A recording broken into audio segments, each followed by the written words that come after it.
अपने माँ बाप की सेवा करो। एक छोटा सा बोर्ड रेडी की छत से लटक रहा था। उस पर मोटे मार्कर से लिखा हुआ था, घर में कोई नहीं है, मेरी बूढ़ी माँ बीमार है। मुझे थोड़ी थोड़ी देर में उन्हें खाना, दवा और टॉयलेट कराने के लिए घर जाना पड़ता है। अगर आपको जल्दी है तो अपनी मर्जी से फल तोड़ लें और पैसे कोने के गत्ते के नीचे रख दें। साथ ही रेट भी लिखे हुए हैं। और अगर आपके पास पैसे नहीं हो तो मेरी तरफ से ले जाना, इजाजत है। मैंने इधर उधर देखा, पास पड़े तराजू में 2 किलो सेब तोले, दर्जन भर केले लिए, बैग में डाले, प्राइस लिस्ट में कीमत देखी, पैसे निकाल कर गत्ते को उठाया। वहाँ 100, 50 और 10-10 के नोट पड़े थे।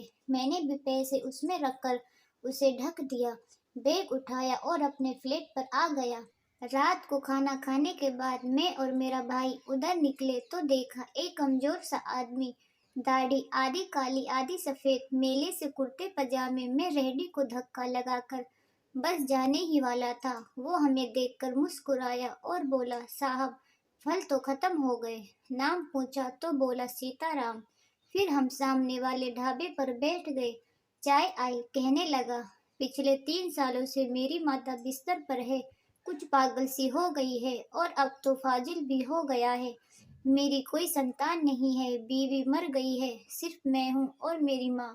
माँ की देखभाल करने वाला कोई नहीं है, इसलिए मुझे हर वक्त माँ का ख्याल रखना पड़ता है।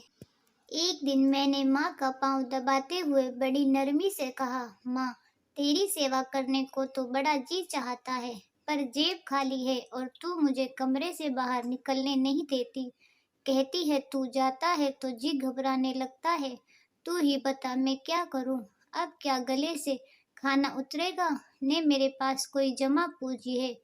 ये सुनकर माँ ने हांफते कांपते हुए उठने की कोशिश की। मैंने तकिए की टेक लगवाई। उन्होंने झुर्रियों वाला चेहरा उठाया, अपने कमजोर हाथों को ऊपर उठाया, मन ही मन राम जी की स्तुति की। फिर बोली, तू रेहड़ी वहीं छोड़ आया कर, हमारी किस्मत हमें इसी कमरे में बैठकर मिलेगा। मैंने कहा, माँ क्या बात करती हो, वहाँ छोड़ आऊंगा तो कोई चोर उचक्का सब कुछ ले जाएगा। आजकल कौन लिहाज करता है और बिना मालिक के कौन खरीदने आएगा। कहने लगी, तू राम का नाम लेने के बाद रेहड़ी को फलों से भरकर छोड़कर आजा, बस ज्यादा बक नहीं कर। शाम को खाली रेहड़ी ले आया कर। अगर तेरा रुपया गया तो मुझे बोलियो। 2.5 साल हो गए हैं भाई, सुबह रेहड़ी लगा आता हूँ, शाम को ले जाता हूँ। लोग पैसे रख जाते हैं, फल ले जाते हैं, एक धेला भी ऊपर नीचे नहीं होता, बल्कि कुछ तो ज्यादा भी रख जाते हैं। कभी कोई माँ के लिए फूल रख जाता है, कभी कोई और चीज। परसों एक बच्ची पुलाव बना कर रख गई, साथ में एक पर्ची भी थी अम्मा के लिए। एक डॉक्टर अपना कार्ड छोड़ गए, पीछे लिखा था, माँ की तबीयत नाजुक हो तो मुझे कॉल कर लेना, मैं आ जाऊंगा। कोई खजूर रख जाता है।